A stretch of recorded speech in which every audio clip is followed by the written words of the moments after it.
नमस्कार दोस्तों, गार्डन ज्ञान चैनल में आप सभी का स्वागत करता हूं। आज दोस्तों मैं एक बहुत इंपॉर्टेंट वीडियो लाया हूं और बिगिनर्स के लिए ये बहुत हेल्पफुल होगा। आज ऐसे हम 5 मिस्टेक जानेंगे दोस्तों जो बिगिनर्स करते हैं या फिर कॉमन गार्डन मिस्टेक बोल सकते हैं, जो कि विंटर में लोग करते हैं। इनके बारे में जानते हैं दोस्तों। पहले मिस्टेक की बात करें तो हम वाटरिंग दोस्तों हम क्या करते हैं, समर में जैसा वाटरिंग करते हैं विंटर में भी वैसा कर देते हैं, लेकिन प्लांट को उतना पानी चाहिए नहीं होता है। और वाटरिंग आपका टाइम भी दोस्तों 11 से 12 बजे अगर रखेंगे तो बहुत बढ़िया रहता है। कुछ लोग ऑफिस या फिर काम के वजह से पानी इवनिंग को देते हैं, और इवनिंग को दोस्तों पानी अगर आप देते हैं विंटर में तो रात भर प्लांट आपका ज़्यादा गीला रहते हैं। अगर आप सुबह पानी देते हैं तो बहुत अच्छा रहता है दोस्तों। तो वाटरिंग एक बहुत की फैक्टर है। और कुछ लोग क्या करते हैं, प्लांट को सोवर कर देते हैं, उसको नहला देते हैं जब इसमें फूल आया हो। तो जब फूल आया हो उसमें आप फूल में पानी मत डालिएगा दोस्तों, वो टूट सकता है या फिर आपका फूल ख़राब हो सकता है, प्लांट डैमेज हो सकता है आपका। तो ये एक कॉमन मिस्टेक होता है वाटरिंग। और दोस्तों वाटरिंग भी आप 2 दिन में एक बार कीजिएगा। अगर गमला आपका गीला है या फिर मिट्टी का प्रोपोर्शन ऐसा है जो आपका गमले को गीला रखे, तो दोस्तों आप देख के पानी दीजिएगा। और जिन पौधों में आपको लगेगा गमला सूख गया है तो उसी पौधे में आप पानी दीजिएगा। ओवर वाटरिंग से आपका प्लांट का ग्रोथ नहीं आएगा दोस्तों, और गमला सूखेगा, आप फिर पानी देंगे तो प्लांट का ग्रोथ आता है। सेकेंड मिस्टेक जो करते हैं लोग दोस्तों वो है सनलाइट। कुछ लोग कमेंट करते हैं, सर हमारे गार्डन में सनलाइट नहीं आता है तो कैसे करें, कौन सा प्लांट लगाना चाहिए। वो एक बहुत की फैक्टर है दोस्तों सनलाइट आपके गार्डन में एटलीस्ट 4-5 घंटे का आना चाहिए। और अगर उससे कम आता है तो आप ऐसा प्लांट सिलेक्ट कीजिए जिनमें सनलाइट कम हो, जैसे कि आपका जरबेरा, एजेलिया और आपका ग्लोक्सिनिया और मांडाविला। ये दोस्तों ये प्लांट बहुत बढ़िया रहते हैं। आप जरबेरा की तरफ जा सकते हैं, जरबेरा एक बहुत बढ़िया चॉइस है। और आप पॉन्सेटिया लगा सकते हैं। पॉन्सेटिया भी दोस्तों छाँव में चलने वाला पौधा होता है, या फिर फिल्टर लाइट में ये सब अच्छे करते हैं। और बहुत सारा प्लांट है जो कि लो लाइट में चलते हैं, जैसे कि आपका एंथुरियम, आपका अफ्रीकन वायलेट, ये सब आप लगा सकते हैं। बहुत प्यारा पौधा है दोस्तों जो कि कम सनलाइट में चलते हैं। होया लगा सकते हैं, ऑर्किड लगा सकते हैं, ये सब बहुत अच्छा चलते हैं। कालांचो भी दोस्तों आपका लो लाइट में चलता है, या फिर 1 घंटा आधा घंटा का सनलाइट आपके गार्डन में आता है तो कालांचो की तरफ आप जा सकते हैं। बहुत ही खूबसूरत और धमाकेदार पौधा है। विंटर के जो सीजनल होते हैं दोस्तों, जैसे कि आपका ये जीनिया प्रोफ्यूजन और आपका कैलेंडुला, आस्टर, कॉस्मोस और मैरीगोल्ड, क्राइसेंथेमम, गुलदावड़ी, ये सब दोस्तों, डालिया, पिटूनिया, जितना भी आप देख रहे हैं उन सभी में सनलाइट चाहिए। और सनलाइट अगर ठीक से नहीं आता है तो उसमें कीड़े लगते हैं, ग्रोथ नहीं आते हैं, वगैरह बहुत सारा प्रॉब्लम होता है। तो विंटर सीजनल अगर आप लगा रहे हैं तो एटलीस्ट आपको 3-4 घंटे का सनलाइट चाहिए। सनलाइट और फर्टिलाइज़र अगर आप ठीक से ध्यान रखते हैं तो दोस्तों आपके प्लांट में बहुत बढ़िया ग्रोथ आते हैं। देखिए मेरा पिटूनिया में कैसा ग्रोथ आ गया है। देखिए कितना चौड़ा जगह में मैं लगाया हूँ और ये सब कवर हो गया है। देखिए साइड तक आ गया है इसका ब्रांच सब, और अभी नीचे झुका हुआ रहेगा तो ये कवर कर देगा पूरा गमले को। तो इसलिए मैं बार बार बोलता हूँ दोस्तों, पिटूनिया को चौड़े से जगह में लगाना चाहिए। देखिए पिटूनिया और जगह में है मेरा, और यहाँ पे भी बढ़िया ग्रोथ चल रहा है और फुल सनलाइट ये रिसीव कर रहे हैं दोस्तों। और एक बात है, वीड्स दोस्तों, वीड्स अभी आपको रेगुलर हटाना है। ये सब न्यूट्रिएंट्स खींच लेते हैं। और ये फ्लावरिंग प्लांट में सभी 15 दिन में एक बार आप फर्टिलाइज़र दीजिए। फर्टिलाइज़र क्या डालेंगे वो मैं नेक्स्ट बता रहा हूँ। फर्टिलाइज़र दोस्तों क्या कर देना चाहिए विंटर में, वो मैं आपको बहुत बढ़िया तरीके से बता रहा हूँ। देखिए पहले आपको वीड्स हटाना है, वीड्स हटा दीजिएगा, मिट्टी को थोड़ा हल्का कर दीजिएगा। और उसके बाद प्लांट के रूट से दूर दोस्तों यहाँ पे आप 2-3 दाने DAP और यहाँ पे 2-3 दाने DAP के दे सकते हैं। और अगर आप NPK 19-19-19 है तो उसे 1 लीटर पानी में 1 चम्मच डाल के उसे घोल दीजिए, वाटर सोल्यूबल जो होता है, और उसको आप मिट्टी में दे सकते हैं।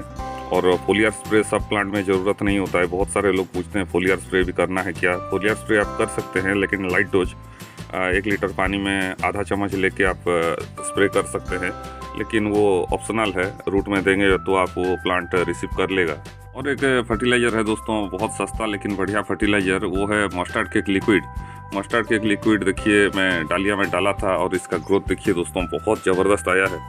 और मस्टर्ड केक लिक्विड आपका गुलदावड़ी, पिटूनिया और ये डालिया विंटर सीजनल में भी बहुत बढ़िया करता है। और आप ये रेनी सीजन में नहीं दे सकते या फिर समर में नहीं दे सकते, क्योंकि रेनी सीजन में फंगस लगेगा। और दोस्तों गर्मी में आप नहीं दे सकते वो चीज़। और सर्दियों के लिए बहुत बढ़िया लिक्विड फर्टिलाइज़र है आपका मस्टर्ड केक लिक्विड। उसको कैसे बनाना है, उसको दोस्तों आपको लेना है 5 लीटर का पानी। 5 लीटर के पानी में आप 200 ग्राम के करीब मस्टर्ड केक लिक्विड डाल के उसे 4 दिन तक आपको सनलाइट में रखना है। और उसके बाद उसमें से एक स्मेल आएगा, उसे फिर डाइल्यूट करके आपको पौधों में डालना है दोस्तों। मोटा करके नहीं देना है, डाइल्यूट करके आपको देना है। और ये लिक्विड फर्टिलाइज़र बहुत बढ़िया रहता है आपका डालिया और गुलदावड़ी, ये सभी के लिए दोस्तों। उसमें माइक्रोन्यूट्रिएंट्स बहुत सारा होता है और उसको डालने के बाद आप देखिएगा प्लांट में आपका पत्तों में नया लुक्स आएगा, शाइनी लीव्स आएगा, बहुत बढ़िया ग्रोथ आएगा दोस्तों। और उसमें अगर आप DAP 1 चम्मच भी ऐड कर देंगे तो और बढ़िया है। और DAP डायरेक्ट नहीं देके वो तो लिक्विड फॉर्म में आप दे सकते हैं मस्टर्ड केक लिक्विड के साथ मिला के, तो वो भी बहुत बढ़िया रहता है दोस्तों, ज़बरदस्त रहता है। प्लांट का ग्रोथ फटाफट आता है। ये देखिए दोस्तों, यहाँ पे मैं मेरा डालिया का ग्रोथ दिखा रहा हूँ, ये दूसरे जगह पे है। और इसका पत्ता देखिए बहुत बढ़िया आया है और पत्तों से ही आपको पता चल जाएगा प्लांट आपका हेल्दी है बोल के। और देखिए यहाँ पे कीड़ा भी नहीं लगा है और प्लांट एक साथ मैं बहुत सारा लगाया हूँ, फिर भी देखिए ये प्रॉब्लम नहीं हुआ है। डालिया के ऊपर मैं एक स्पेशल वीडियो ला रहा हूँ दोस्तों, उसका देखभाल कैसा करना है, कंप्लीट केयर ऑफ डालिया। और वो आप देखिएगा, चैनल पे आप बने रहिए, आप सब्सक्राइब और बेल आइकन को प्रेस कर दीजिएगा ताकि जब मैं वीडियो डालूँ आपको मिल सके। और ये डालिया देखिए इसमें बर्ड्स आने लगा है और धीरे धीरे ये दोस्तों बहुत बढ़िया ग्रोथ में है और खिलने लगेगा। और देखिए यहाँ पे मैं पिंचिंग कर दिया था तो मल्टी ब्रांच आया है, तो ये इसमें भी ग्रोथ बहुत बढ़िया चल रहा है और इन सभी में। और पत्ता देखिए दोस्तों, पत्ता अगर आप देखेंगे तो बहुत प्यारा लगेगा आपको, फूल ना भी खिले तो। नेक्स्ट पॉइंट है हमारा दोस्तों इंसेक्टिसाइड। देखिए यहाँ पे कैटरपिलर लगे थे और पत्तों के नीचे भी ये लोग रहते हैं दोस्तों, और बहुत सारे लोग इसे देख नहीं पाते हैं और धीरे धीरे आपका प्लांट डैमेज होने लगता है। और अगर ये नया पत्ता जो निकल रहा है इसको अगर ये खा गए तो प्लांट का ग्रोथ में इफेक्ट होता है दोस्तों। नीचे का पत्ता अगर खाते हैं तो ठीक है, लेकिन ये वो सब क्या करते हैं, जो नया पत्ता निकलता है उसे ही खाते हैं। तो ऐसे में क्या करना चाहिए, विंटर सीजनल के लिए बहुत बढ़िया एक इंसेक्टिसाइड बता रहा हूँ, वो दोस्तों है टॉपगोर। रोगर बहुत सारे नाम से आता है और उसका देखिए इमेज भी मैं दे दिया हूँ। वो आप कैटरपिलर और लीफ कटर ये सब के लिए स्प्रे कर सकते हैं। और एक है मोनोक्रोटोफॉस, मोनोधन या फिर मोनोस्टार, बहुत सारे नाम से मिलता है। केमिकल कंपोजिशन देखिए मैं दे दिया हूँ, वो सब आप यूज कर सकते हैं, लेकिन बच्चों के पहुंच से आप दूर रखिएगा। बहुत सारे लोग क्या करते हैं, ये इंसेक्टिसाइड डालते नहीं हैं और नीम ऑयल ये सब डालते हैं, लेकिन दोस्तों कुछ इंसेक्टिसाइड रखना चाहिए घर में और जब ज़रूरत हो उसको आप यूज कीजिए।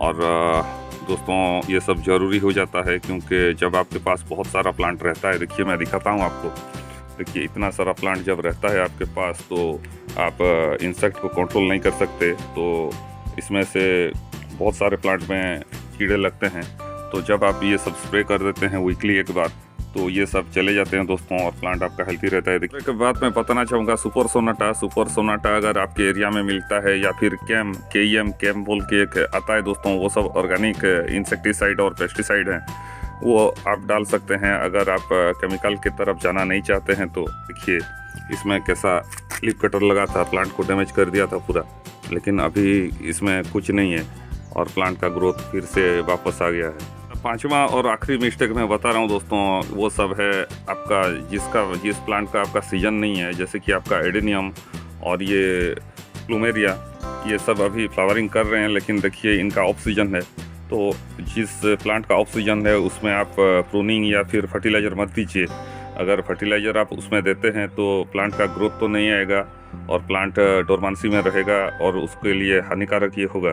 तो ये पता लगाना होगा दोस्तों कौन सा प्लांट का सीजन कौन सा है, और उसी हिसाब से आपको उसमें फर्टिलाइजर और प्रूनिंग ये सब करना होगा। जैसे कि देखिए ये डिसेंबर लेडी स्नोफ्लेक जो बोलते हैं यूफोर्बिया लेकोसेफाला, इसे अगर आप नवंबर में प्रूनिंग कर देंगे तो एक भी फूल नहीं आएगा दोस्तों। इसीलिए इसको बारिश के बाद ही प्रूनिंग आप कर लीजिए।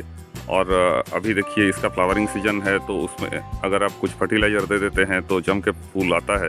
तो जो भी प्लांट का फ्लावरिंग सीजन आता है दोस्तों, उसमें फर्टिलाइज़र अच्छे से दीजिए, उसका कुड़ाई गुड़ाई कीजिए और देखभाल कीजिए। एक बात यहाँ पे मैं मेंशन करना चाहूँगा, रिपोर्टिंग दोस्तों, जिस प्लांट का ग्रोथ रुक गया है या फिर उसमें ग्रोथ नहीं आ रहा है तो उसे रिपोर्टिंग कीजिए। जैसे कि आपका देखिए गुलाब का ग्रोथ रुक गया था और मैं इसका सॉइल चेंज किया, उसमें कुछ गोबर का खाद मिलाया, तो देखिए नया नया सूट सभी आने लगे हैं सर ब्रांच से, और इसमें जल्द ही फूलों से भर जाएगा दोस्तों। तो जिस प्लांट में ग्रोथ रुक गया है उसका रूट बाउंड हो गया है या फिर कुछ है, तो आप उस मिट्टी को चेंज कर दीजिए और गोबर का खाद मिला के नया मिट्टी डालिए उसमें। ये देखिए ये एक बहुत हेल्दी पॉटिंग मिक्स है आपका, 70% गार्डन सॉइल और 30% गोबर का खाद। और गोबर का खाद देखिए सड़ा हुआ वाला, ऐसे हाथ में लेने पर पाउडर जो हो रहा है उसी वाला आप लीजिएगा दोस्तों, तो बहुत बढ़िया रहता है और मैक्सिमम प्लांट के लिए ये उपयोगी होता है। 70% गार्डन सॉइल और 30% सड़ा हुआ गोबर का खाद। और एक बात बताऊंगा मैं दोस्तों, देखिए गुलाब का खासकर जिसमें फूल खिल जाए उसे आपको रखना नहीं है, इसको यहाँ से नीचे से काट देना है और या फिर इसको ऐसे हाथ से ऐसे तोड़ देना है आपको। तो ये सब आपको जीनिया में, पिटूनिया में और गुलाब में करना पड़ेगा दोस्तों। और जिस फूल खिल जाए उसे आपको तोड़ के हटा देना है। ये पिटूनिया का डबल है यहाँ पे जो आप देख रहे हैं, और यहाँ पे देखिए एक मैं फूल को तोड़ दिया हूँ और वो फूल खिल गया था दोस्तों, तो बाकी फूल पे एनर्जी जाएगा प्लांट का, और ये एक बहुत बढ़िया ट्रिक है दोस्तों। इसे फ्लावर डेड हेडिंग बोलते हैं, और देखिए ये कालांचो में भी कारगर रहता है। और यहाँ पे देखिए इसको अगर आप ऐसे हटा देंगे तो यहाँ से देखिए आपका नया बर्ड्स आ रहा है दोस्तों, वो सब खिलेंगे अच्छे से। तो ये एक बहुत ज़रूरी और इम्पोर्टेंट काम है। अगर ये बात का आप ध्यान रखेंगे तो आपके गार्डन में भी फूलों से भर जाएगा पौधा। और आशा करता हूँ ये वीडियो आपके लिए बहुत उपयोगी होगा। और बहुत सारे लोग कमेंट बॉक्स पे कमेंट डालते हैं लेकिन मैं कमेंट नहीं कर पाता हूँ, इसलिए मैं माफ़ी चाहूँगा और ऐसे वीडियो बना के मैं उनका जवाब दे देता हूँ दोस्तों। तो आशा करता हूँ ये वीडियो आपके लिए फ़ायदेमंद होगा। फिर मिलते हैं और एक नए वीडियो में नए जानकारी के साथ। नमस्कार।